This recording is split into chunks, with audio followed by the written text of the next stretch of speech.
от това, което споделяме с други родители, от общите им впечатления, от нивото на детските градини, от това, което се случва там. Доволни сме от детската градина. Учителките ни са изключителни. Те са много отдадени на това, което правят. Да гледат нашите деца, да ги учат, да се грижат за тях, да ги обичат. Наистина проявяват любовта си към тях, което е най-висшето отношение на един педагог, преподавател в грижата му за едно дете.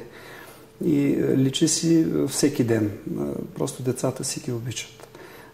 Това е въпрос на личностни качества, въпрос на подход, въпрос на утвърдена етика в целия екип, което е заслуга и на директорката на детската градина.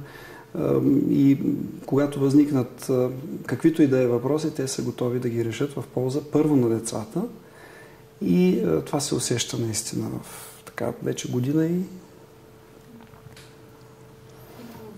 и половина, откакто нашето детенце е в тази детска градина.